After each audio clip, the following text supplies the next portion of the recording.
Ces dernières années ont profondément modifié le paysage architectural et les méthodes de construction. Les grandes murailles de béton cèdent la place à des habitations aux dimensions plus humaines, où esthétique et confort en sont les nouvelles exigences. Parallèlement, la réhabilitation des immeubles anciens en centre-ville connaît un développement en croissance constante. Pour suivre cette évolution du marché, les entreprises repensent totalement leur méthode de travail. Réduction de la durée des chantiers, simplification de leur mise en œuvre sont devenus pour elles un objectif financier vital. Potin se devait de proposer un matériel polyvalent correspondant à ces nouvelles conditions. Ainsi est née la E1014 City Crane, une grue vite montée et démontée, économique à transporter et à implanter en zone d'accès difficile. Nous avons rejoint une de ces grues en activité à la Croix-Valmer au moment même où s'effectuait son démontage pour une nouvelle installation en plein cœur du Vieux-Marseille. L'opération de démontage de cette E1014, flèche 45 mètres, 30 mètres de hauteur, installée sur châssis-croix, a demandé 3 heures de camion-grue attestée par la présence d'un huissier.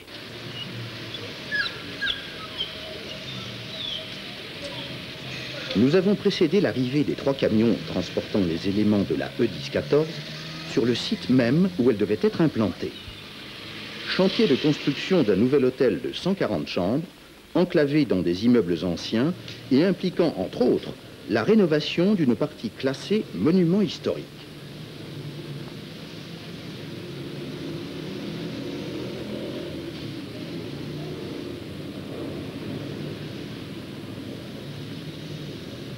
C'est avec les yeux de Régis, un jeune habitant ce quartier très animé de Marseille et de son compagnon, que nous allons vivre dans le détail cette implantation qui ne va pas sans poser quelques problèmes.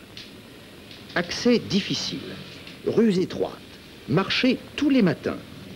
Mais, comme eux, approchons-nous de ce groupe qui semble tenir un véritable conseil de guerre. Finalement, pourquoi vous avez, dans les 2 solutions que vous aviez, pourquoi vous avez pris celle de la grue intérieure? On a choisi de mettre la grue à l'intérieur essentiellement pour 3 raisons. La première, c'est que si on mettait une grue à l'extérieur, il nous fallait une grue de 55 mètres de flèche, ce qui correspond à une G325 par exemple, qui est une machine qu'on va louer entre 28 et 30 000 francs par mois. Alors qu'en mettant la grue à l'intérieur, on se contente d'une flèche de 35 mètres et on retombe dans des gammes de prix de l'ordre de 10 000 francs par mois. Ça, c'est la première raison. La seconde raison, c'est qu'on avait un problème d'autorisation de voirie et de location de voirie pendant 9 mois pour un coût d'environ 10 000 francs par mois. Ce qui, là encore, correspond au loyer de la grue qu'on doit mettre à l'intérieur. Et la troisième raison, c'est que dans la rue Forcia, où on avait la possibilité de monter cette grue, on a un ovoïde et une conduite de gaz très importante qui nous aurait engagé dans un génie civil assez complexe pour ne pas mettre en péril les installations qui sont dessus. Bon, alors maintenant, je voudrais qu'on parle de la chronologie du montage, parce qu'il faut être très précis. Bien sûr. Alors on commence à quelle heure? On commence à 13 h parce qu'on a l'autorisation du montage de la grue de 13 h à 21 h. Donc vous donnez la grue, le camion grue à Potin à 15 h. Donc tout au talkie-walkie. On est à 24 mètres de portée. 24 mètres. Ah ouais, 24 mètres.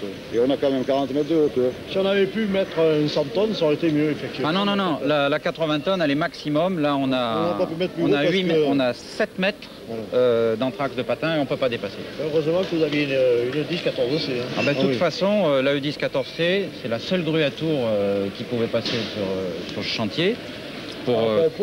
Pour 3 raisons. La première, c'est que le plus gros colis ne dépasse pas 3 tonnes. Et là, comme on est à 24 mètres de portée avec la 80 tonnes, on est limite. Après, comme on ne pouvait pas prendre de grue plus grosse, on aurait mis par exemple une 646 au haut de son colis qui fait 6 ou 7 tonnes, on ne savait pas le lever.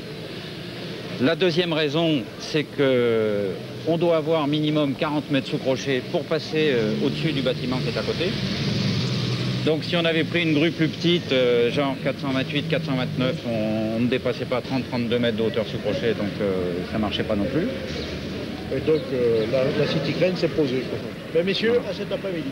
Ça va être formidable, faut qu'on voit ça. 13h15. La place du marché et les voies d'accès sont enfin libérées. Le camion grue, malgré la présence de quelques voitures, peut, sans trop de problèmes, gagner l'emplacement prévu. Pendant qu'il effectue toutes les opérations de montage et d'installation de la fléchette, arrivent à leur tour les 3 camions dont le colisage a été quelque peu modifié depuis la veille. En effet, ici la E1014 sera sur pied de scellement avec une hauteur sous crochet de 40 mètres et 35 mètres de flèche. 15h15. Tout est prêt maintenant pour le montage de la grue.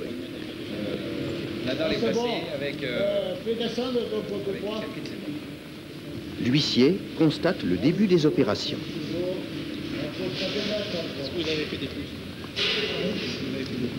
Voilà, je faisais les grèves. Alors, à 15h, je sais pas quelle heure il est exactement là.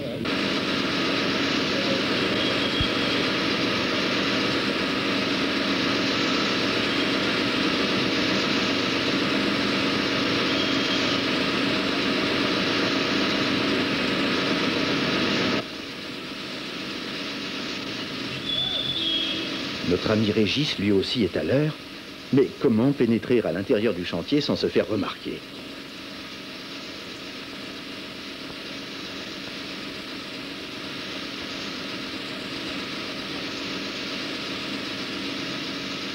En voilà un qui ne manque pas d'astuces pour venir en aide à son jeune maître. Et voilà la solution. Il fallait y penser. Nous pouvons maintenant rejoindre les équipes de montage. Le premier élément, appelé mât conique, va, comme les suivants, être acheminé par-dessus les immeubles jusqu'à son point de dépose, la manœuvre étant guidée entièrement par radio. Cet élément d'1,60 m d'équarrissage à sa base peut se placer indifféremment sur pied de scellement ou sur châssis croix.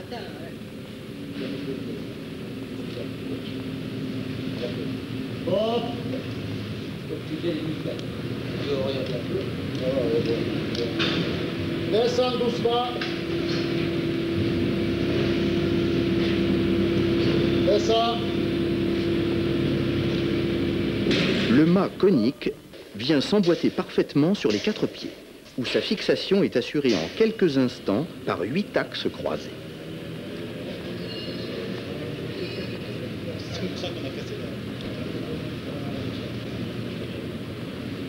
Les mâts suivants, d'1,20 m d'équarrissage, ont une longueur de 10,50 m. Il faudra donc au total 4 manutentions entre la rue et le chantier pour atteindre la hauteur prévue, soit 40 mètres. Dans le cas présent, ces opérations s'effectuent lentement puisque le grutier ne peut pas voir la trajectoire de sa charge. Ce handicap est heureusement compensé par la très grande facilité de l'assemblage.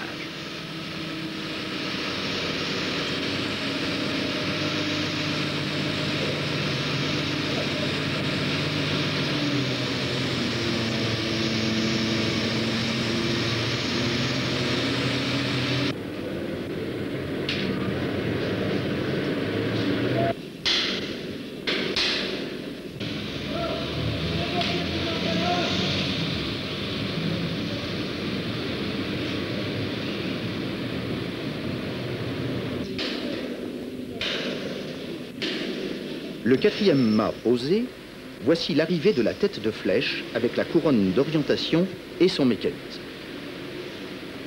La E1014 n'est pas seulement une grue au montage simplifié, c'est aussi une machine qui bénéficie des derniers perfectionnements de la technologie Potin. Orientation à contrôle électronique, garantissant une précision de mouvement, d'une progressivité totale et des arrêts en douceur.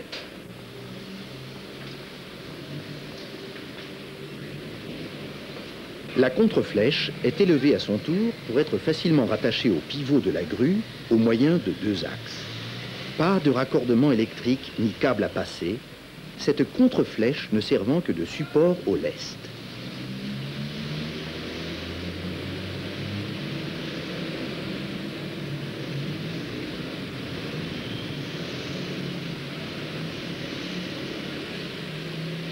Une fois stabilisée par ces 2 tirants arrière, la contre-flèche est maintenant prête à recevoir le premier bloc de lest.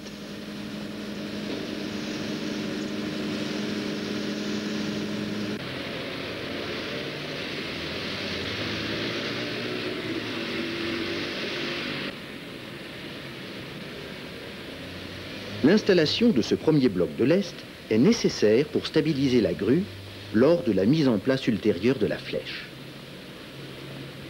On peut remarquer l'extrême simplicité de cette pose.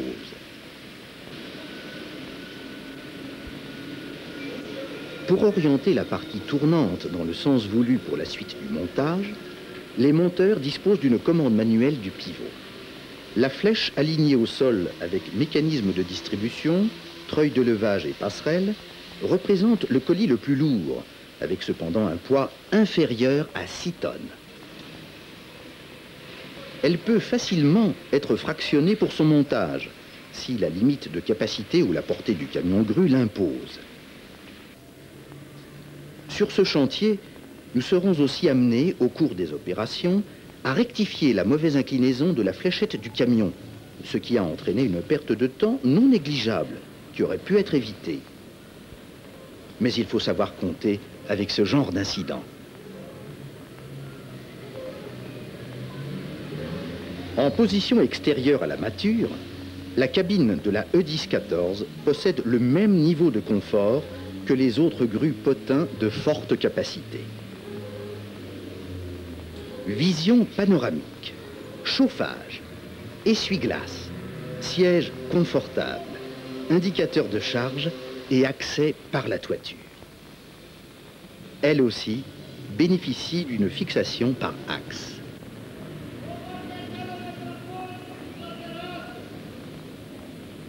Arrive maintenant le deuxième élément de flèche qui sera facilement aligné en l'air grâce à sa légèreté. Rappelons que cette opération est très rarement nécessaire.